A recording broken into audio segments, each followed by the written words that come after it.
wabarakatuh. Alhamdulillahirabbil alamin. Wassalatu wassalamu ala asyrafil anbiya'i wal mursalin wa ala alihi wa sahbihi ajma'in. Subhanaka la ilma lana illa ma 'allamtana innaka antal alimul hakim.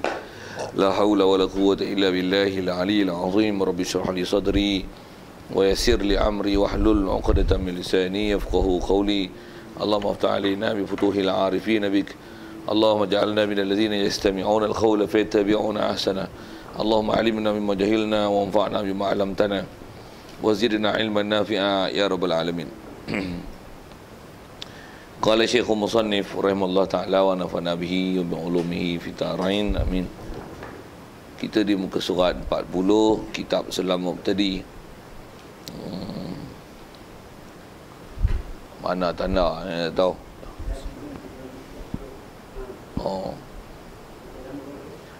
Kata Musannif rahimahullah ta'ala, faslun, dan setengah daripada maksiat perut dan mata, iaitu memakan akan harta riba dan memakan akan harta maksu, cukai yang haram, dan harta yang diambil dengan rampas dan curi, dan harta harga arak dan judi, dan menyabung dan bertaruh, pelaga lembu dan kerbau, dan segala jual beli yang haram, yang diharamkan dia pada syarak, dan memakan harta anak yatim dengan zalim, dan harta wakaf yang bukan ditentukan dia, dan segala ambil dan beri dengan tipu daya. Hadirin sekalian, pertama sekali syukur terima kasih kita ke Allah Ta'ala. Syukur kita nikmat hidup masih diberi. Syukur kita dapat Islam. Mak ayah kita Islam, maka Islamlah kita. Lebih-lebih lagi Islam Allah Ta'ala beri ke kita dengan dia mudahkan kita menerima dan membenarkan, mengiyakan semua ajaran baginda Nabi kita Muhammad sallallahu alaihi wasallam. Yang kita memperakuinya, kita mengiktirafnya, kita membenarkannya, dan kita berusaha untuk belajar, mencari, memahami, memantapkan semua ajarannya. Yang dengan itu juga jadi sebab kita Allah Ta'ala beri kita boleh taat, patuh perintahnya, meninggalkan larangannya. Yang kita membenarkan di hati semua ajaran baginda Nabi SAW, itulah dikatakan iman. Yang kita boleh taat, patuh, ikut perintah Allah Ta'ala, tinggalkan segala larangannya, itulah dikatakan taqwa. Syukur banyak-banyak Allah Ta'ala jadikan kita hidup dalam keadaan Islam, iman, taqwa. Diberi pula sihat, lapang masa, dan diberikan kita taufik hidayat untuk boleh hadir dan sentiasa melazimi taat dengan solat fardu berjemaah, dan boleh pula ada kelapangan masa untuk mendengar majlis-majlis ilmu. Syukur banyak-banyak nikmat Tuhan telah beri, dan syukur kita telah melalui Ramadan, dan Ramadan pun telah kita tinggalkan, dah berada dalam keadaan Syawal, dan nak bertemu Ramadan sekali lagi pula tak tahulah sampai tak sampai. Jadi syukur banyak-banyak kita telah melepasi bulan yang begitu besar rahmat Allah Ta'ala. Cuma kita lah pula koreksi diri, adakah telah merebut limpah kurnia tersebut ataupun telah kita abaikannya. Itu tempat muhasabah kita lah dengan nisbah apa yang lalu. Jadi apa yang ke depan ni, bersedialah untuk menghadapi Ramadan akan datang. Tu mungkin kita boleh bahasakan target kita. Target terdekat adalah Idul Adha yang terdekat ada kat kita. Bejeklah kot-kot ada simpanan boleh buat korban. Bejek jauh kita adalah Ramadan dengan ilmu untuk Quran, zikir, ibadat solat, baca Quran, bersedekah. Begitu juga harta benda untuk kita targetkan. Ramadan adalah bulan paling kuat ibadat, paling banyak infak. Lebih kurang macam tu kot. Tak pernah pun saya cakap macam tu. Tapi nisbah kita hidup tuan-tuan sebagai orang Islam, pasal dengan Ramadan yang telah kita lalui, kita kena faham Ramadan ni memang fadilat besar, ada Lailatul Qadar. Bahkan Ramadan tu sendiri dengan Allah Ta'ala limpah kurniakan 70 kali ganda ibadat fardu. Jadi dia ialah satu ganjaran yang sangat besar. Jadi tak dapat tidak, kalau nisbah orang yang berakal dan faham ajaran Nabi kita Muhammad sallallahu alaihi wasallam, mesti dijadikan Ramadan tu target. Target pun saya guna bahasa orang putih lah sikit kan. Target ni apa? Sasar kita, sasaran. Kita nak ke mana? Jadi kita dah Syawal ni, apa hala tuju kita? Adakah sekadar berhari raya, jamuan raya, Hak tu ubat sakit perut dan penyakit tuan-tuan. Bukan matlamat tu. Matlamat kita adalah Ramadan akan datang yang kita bersedia dengan ilmu untuk kita isi baca Quran, kita sediakan dengan kesihatan, kekuatan, masa, kelapangan, kalau boleh cuti tak buat apa bulan Ramadan tu, kos untuk ibadat je, zikir, baca Quran. Kalau kita punya ilmu tak mantap, cari tempat ada ilmu. Kalau begitu juga nisbah harta benda, kumpul, mana nak belanja? Bukan beli baju raya, bukan apa lagi sebut, bukan kuih raya, bukan jamuan raya, tapi Ramadan atau apa kita nak belanja, orang susah pakai miskin, berjamu orang puasa, bulan Ramadan tu. Itu kalau ikut boleh saya bahasakan target dia. Jadi susunlah duit yang nak dikumpul, ilmu yang nak diusahakan. Kalau tak sihat, macam mana nak bagi kesihatan, dan latihan supaya puasa masih kuat, gagah. Macam mana tak puasa, supaya bulan puasa nanti 30 hari berderet turut-turut tu tak long lay di ujung yang ada Lailatul Qadar. Macam mana nak buat? Yang tu kot. Kita jadikan target macam tu. Dan saya pun selalu tak pernah cakap itu. Ni kot nak rasa sedar sikit, kita nak buat target macam tu Ramadan. Kat tuan-tuan pun kalau tak pernah dengar pun dengar lah hari ni. Pasal kita ni kadang-kadang semakin Allah Ta'ala panjangkan umur kita, dia matangkan ilmu kita, dan dia nampakkan kita ke akhirat. Tapi ada juga sebaliknya manusia yang makin dipanjangkan umur, makin buta ke akhirat, makin cinta ke dunia, makin malas ke masjid, makin bodoh dengan ilmu. Umur kau panjang, makin cinta ke dunia, makin banyak kau kata, makin banyak main mercun, makin banyak bunga api, senam pun tak lalu lagi. Jadi lalai banyak. Jadi kita minta lindung lah kelalaian macam tu, pasal kita kena faham kita orang Islam atas ajaran Nabi kita Muhammad sallallahu alaihi wasallam. Matlamat hidup kita akhirat. Jadi kita nak bahagia akhirat, nak senang apa-apa buat akhirat. Dunia ni mesti kita tinggal punya. Nak tak nak, suka tak suka, mesti mati. Jadi apa yang kita bawa, yang tu yang kita nak lihat. Jadi dengan apa kita duk bicara tu yang insya-Allah kita nak sambung ni. Kalau ikut masih bicara dalam bab tasawuf, ujung kitab Sulam Mubtadi ni, kita dah bicara masalah dosa hati apa dan sebagainya, dan banyak perkara lah yang kita dah sentuh pada besar-besar. Jadi dia nak masuk khusus sikit. Kata dia faslun. Jadi ini satu ceraian daripada masalah lepas. Dia sebut tentang bagaimana bab akidah, yang maksiat dalam bab akidah ni ialah maksiat besar, dan dia nak beralih selepas daripada maksiat akidah, masalah hati, masalah maksiat yang tak suka kepada perintah Allah Ta'ala, tak suka Nabi, tak suka sahabat, suka pada maksiat, benci pada ibadat dan sebagainya. Kalau dah selesai bab tu, tengok dia nak sebut khusus pada bab-bab anggota kita yang 7. Dan mula-mula dia nak fokus ke kita, kata dia, dan setengah daripada maksiat adalah maksiat perut dan mata. Jadi pasal yang dia nak sebut ni, dia nak sebut fokus perut dan mata dulu. Setengah kitab tasawuf tuan-tuan, kalau kita perasan dan kalau kita selalu mengaji, dan kitab-kitab yang lazimnya dibaca di kalangan orang Melayu kita, macam kitab penawar bagi hati dan sebagainya, biasanya kitab-kitab tasawuf lain dia susun maksiat. Kalau anggota 7 ni dia akan fokus mata dulu. Kitab kita ni dia fokus perut dulu. Ulama tuan-tuan biasanya susun atur dia, meletakkan mana dulu kemudian. Biasanya ada sebab dan munasabah, ada hujah dia. Dan istilahnya boleh saya bahasakan gini, dia berkerana dan bersabab. Sikit kalau kita semak, walaupun tak baca lagi apa yang dia nak sebut tentang apa dia maksiat perut, maksiat mata tu, cuma saya nak sebut dan kata kalau kita biasa lalu kitab lain, dan saya percaya tuan-tuan bukan baru sekali mengaji bab kitab ni. Kalau duk biasa melalui kitab penawar bagi hati, yang saya sebut nama kitab tu pasal dia kitab yang cukup popular lah di kalangan kita orang Melayu ni. Memang antara maksiat disebut awal ialah masalah mata. Dan disebut mata pasal apa? Pasal dia nak sebut mata, tangan, kaki dan sebagainya ni, pasal istilahnya dipanggil maksiat anggota 7. Disebut mata dalam kitab tu kerana mata ialah antara anggota yang paling aktif seharian. Celek-celek pada tidur, celek apa dulu? Mata lah kan.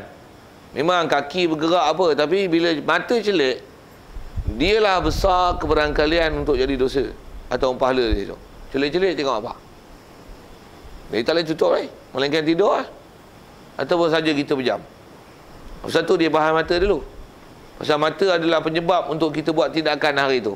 Tengok benda baik jadi baik, tengok benda jahat Baik, sekali lalulah ke mata tu. Kitab kita ni dia mulakan dengan perut. Sikit kalau tengok apa pasal perut pula. Pasal kalau atas sebut mata pun, batang tubuh kita ni, anggota kita 7 ni, dia terbina daripada makanan. Mata nak jadi baik, dia takkan jadi baik melainkan dibina daripada makanan yang baik. Tentu kot bahasa mudahnya. Jadi dia memang sebut perut, mata. Jadi mata memang dia tak kemudian kan, dia dahulukan juga. Tapi sebelum mata dia dahulukan perut. Nak menunjukkan apa? Anggota kita yang 7, walaupun mata ni lah alat yang kita akan gunakan untuk melihat benda baik buruk, dan di situ akan jadinya pahala dan dosa. Sebelum mata, perut dulu. Apa isyaratnya? Maksudnya kita untuk ada kehidupan seharian yang boleh jaga mata dengan baik, tak dapat tidak mesti jaga sumber yang menjadikan mata kita, tangan kita, mulut kita, kaki kita, tiang, sumber makanan, sumber yang jadikan batang tubuh kita ni apa? Memang makanan, dan makanan tak dapat tidak mesti diproses dengan perut. Satu dia sebut perut dulu. Sebut perut dulu. Kalau sikit, kalau kita mengaji hadis tentu Rasulullah pun dia ada isyarat dalam hadis dia. Saya nak fokus ke perut tu.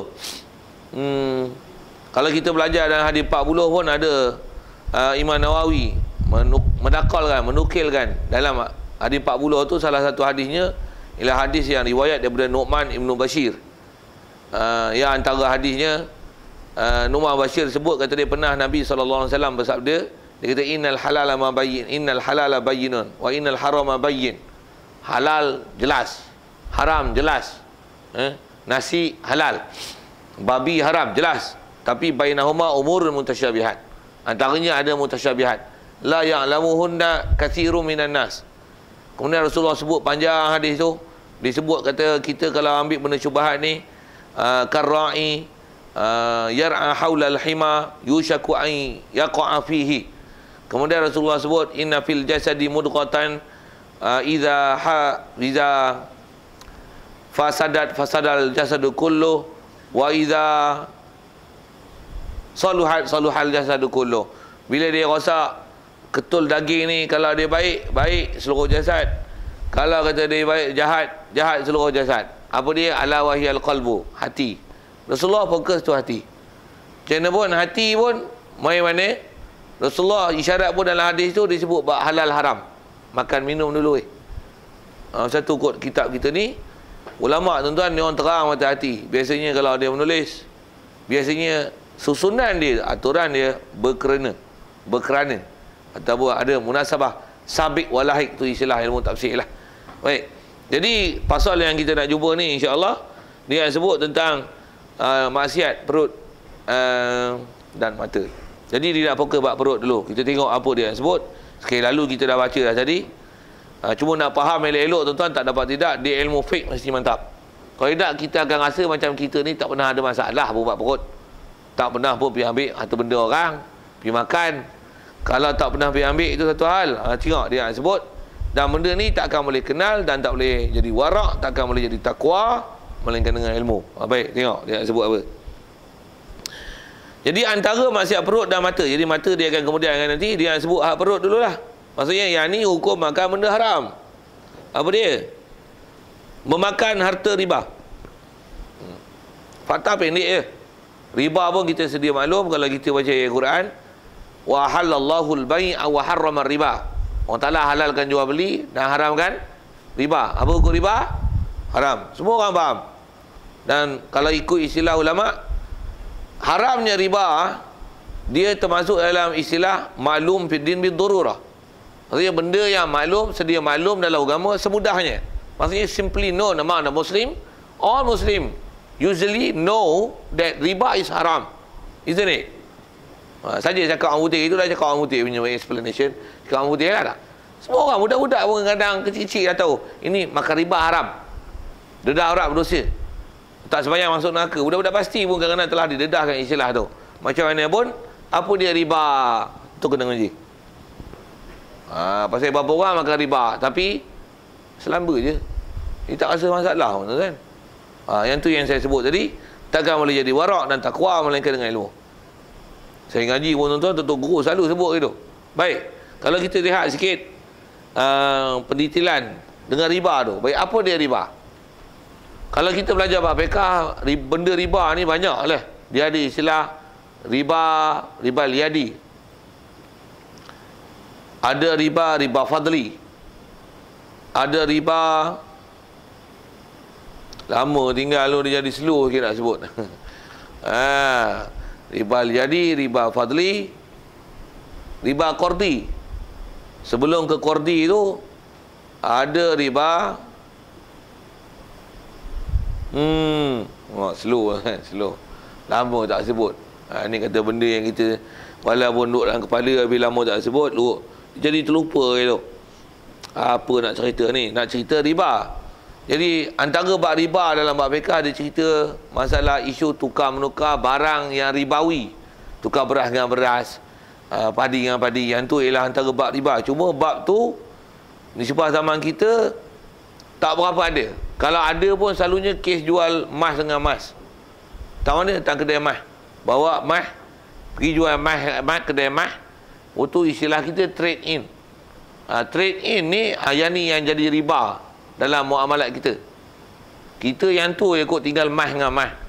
Sepatutnya emas 916, nak beli 916, dia mesti 916, mesti 916. Pula tu harga mesti serupa. Kadar mesti sama. Kalau tak sama, macam mana nak buat? Dia mesti bagi selesai satu-satu. Kalau kata kita istilah nak trade in tu, jual dulu. Berapa barang ni? Timbang. Memang kita nak ambil benda lain ni, tapi bagi selesai tu dulu.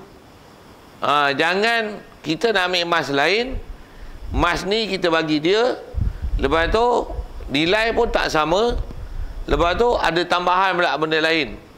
Dia jadi yang tu riba liadi. Dan riba tu lambat yang riba fadli. Yadi pasal apa? Pasal tak berlaku seram menyerah, tak kena saya sebut tu. Yang tu riba fadli. Apa riba fadli ni? Riba yang emas yang diberi, yang kita nak ambil pula kadaran tak sama. Kadang-kadang kita tukar 916, kita beli emas 999. Tuan-tuan tak faham istilah tu, diam je lah. Pasal tuan-tuan tak sibuk dengan emas lah tu. Saya kerti jugalah bab-bab emas tu. Satu saya boleh sebut istilah tu. Jadi tuan-tuan kata tak faham lah. Tak faham maksudnya tuan-tuan tak ada kena-kena lah bab-bab dosa dengan barang kemas. Pasal tuan-tuan tak pernah main barang kemas, tuan-tuan tak tahu 91 dan 999. Tapi kalau tuan-tuan pernah beli barang kemas dengan cara macam tu, pergi ngaji elok-elok sikit, bagi faham elok-elok sikit, tak faham tanya, apa benda yang kata 96, 99 yang nama riba fadli tu? Macam mana trade in boleh jadi riba tu? Tanya balik. Apa saya nak sebut? Ya sepatutnya, kalau katalah macam ni, tuan-tuan ada dinar Kelantan, saya ada dinar Perak. Nak tukar dinar dengan dinar, saya satu dinar, tuan-tuan mesti satu dinar. Saya punya dinar 916, tuan-tuan mesti 916. Kalau tuan-tuan punya dinar Kelantan, saya punya dinar Perak. Perak maksudnya negeri Perak punya. Ada tak ada satu hal lain. Saya bagi contoh dengan sebutan saja. Kalau tuan-tuan punya dinar Kelantan, emas dia 917. Saya punya 916, tak boleh tukar. Teruzur tukar dinar dengan dinar. Pasal apa? Tak sejenis. Saya punya 9176, tuan-tuan punya 917. Memang dinar Kelantan 917. Tuan-tuan tak faham? Dengar saya sebut. Saya tahu buat emas tu. Satu saya sebut. Jadi buat macam mana? Atas kaedah tukar emas dengan emas tak boleh. Kita tengok engkau punya dinar Kelantan, kita tukar sama muka sama suka lah. Boleh tak? Riba. Apa-apa barang ribawi, walaupun suka sama suka, dia ialah riba. Mesti memenuhi 3 syarat. Mesti tunai, serah menyerah dalam majlis, dan kadar yang sama. Sejenis. Tadi tajanus. Sejenis, serah menyerah dalam majlis, dan mestilah dengan kadar yang sama. Saya nak sebut tu agak panjang. Saya sebut sekali lalu tu saja untuk menunjukkan riba. Maksudnya kena pergi ngaji suku. Tak faham, tanya lain. Tuan-tuan tak pernah terlibat, bahagialah pasal tak pernah terlibat. Okey, yang tu satu jenis riba yang kita, saya sebut tadi, nak jadi riba kat kita barang kemas hak tu je. nak tukar beras dengan beras apa ni, nak sebut gua agak panjang, tapi yang lain tu biasanya jarang jadi. Satu riba yang banyak jadi kat kita adalah riba kordi. Riba apa? Riba bab hutang. Hutang 10,000 bayar 12,000, riba. Kita ada pernah belajar bab riba tu, tapi dah hujung kita ni kita dah tinggal lama lah. Tapi nisbah bicara dah kat sini ni. Sekalipun hutang 10,000 bayar 12,000 atas apa-apa nama. Nama interest, nama bunga, tapi tak panggil lah macam tu kan. Dia panggil apa? Lah ni yang bunyi nampak bahasa lembut sikit apa? Kos pengurusan. Itulah bahasa dia. Kos pengurusan. Macam mana nak sebut agak panjang. Macam mana pun sebut pilas sekali lalu.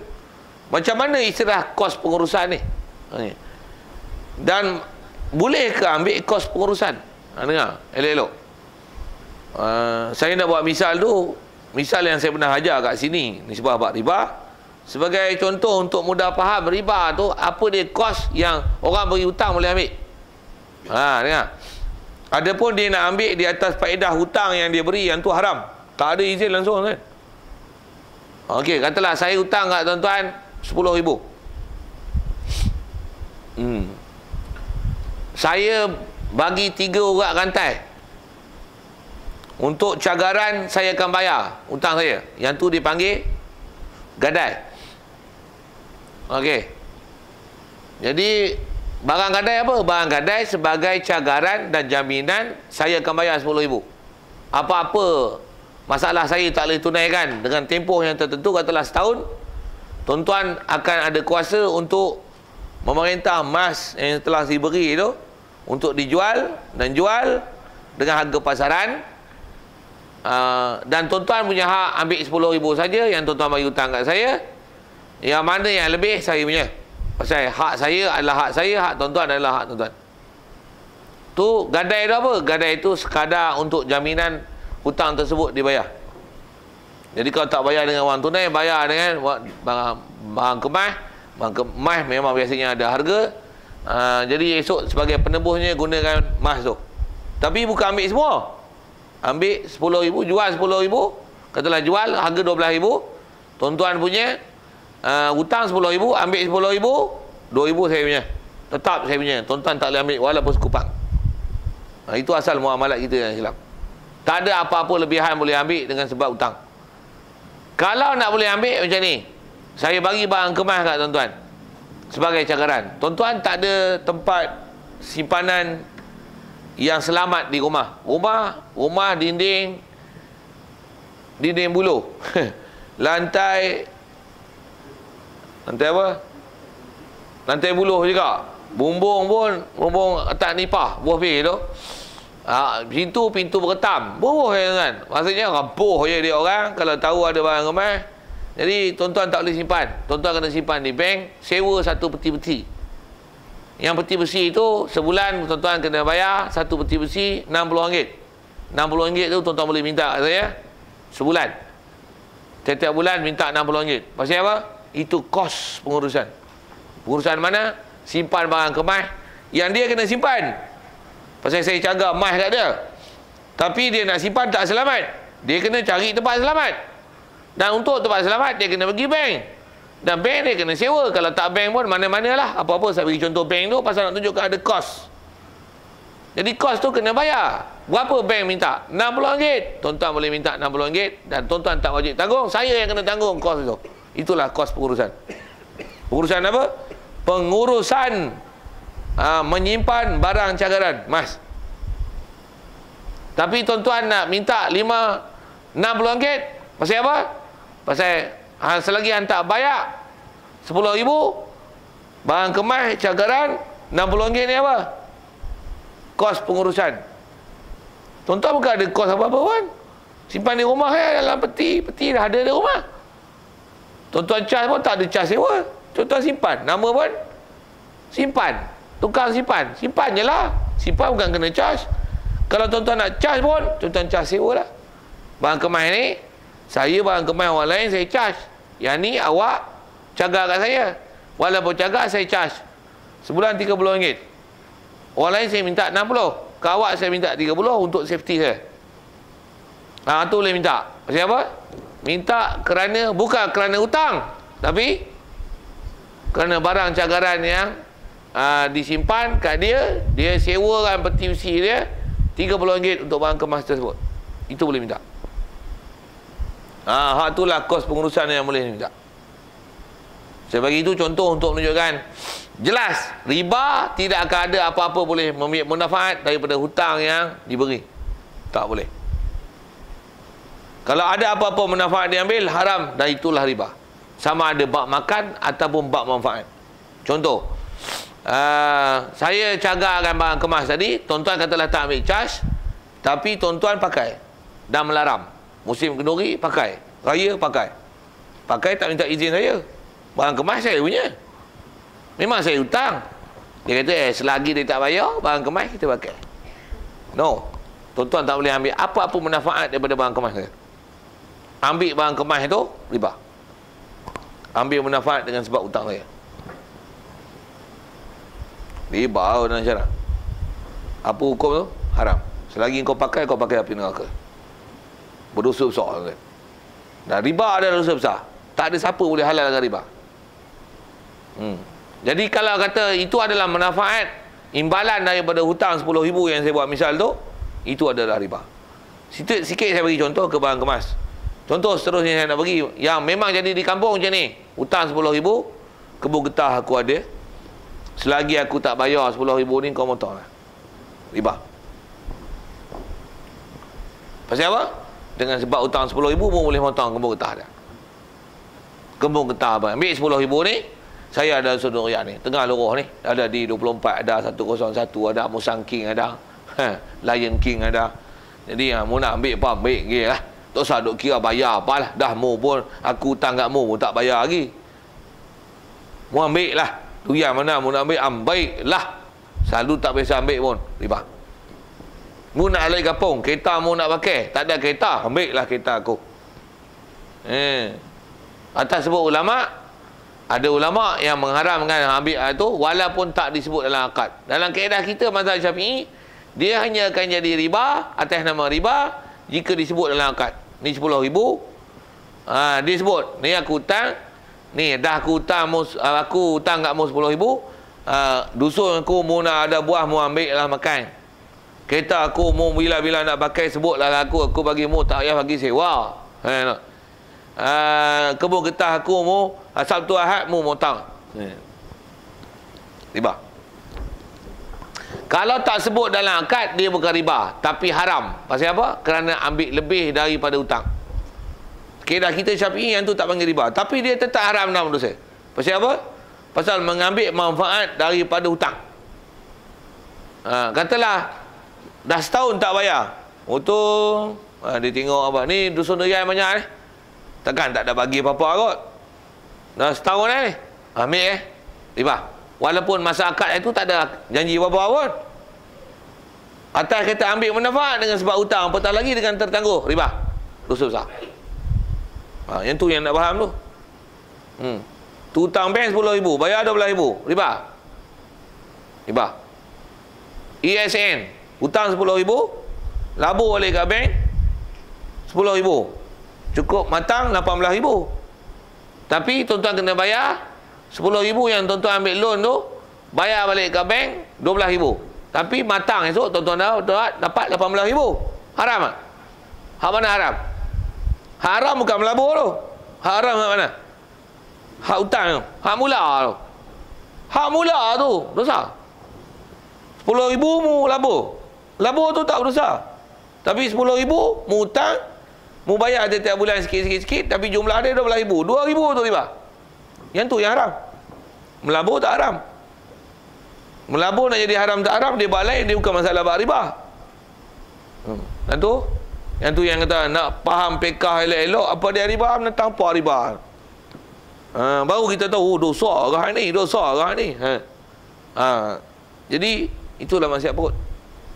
Dan banyak pahaman-pahaman menyeleweng dalam kaedah fiqh yang sepanjang saya pengalaman duk mengaji dulu, duk mengajar, duk dengar orang-orang duk sebut macam-macam tu, pening kan. Ada orang kata macam ni, duit riba ni Kalau yang haram ni makan. Kalau beli perabot, beli rumah, beli kereta, tak apa. Pasal dia bukan makan yang dosa besar apa? Makan hak jadi darah daging tu. Darah daging tu baru haram. Kepala otak mu. Siapa dia ajar? Dia kata ayat Quran pun kata gitu. Dengar sikit. Salah taksir ayat Quran. Dia kata apa? Quran sebut apa? Wala ta'kulur riba. La ta'kulur riba ya ayyuhallazina amanu la ta'kulur riba adhafan mudhafah.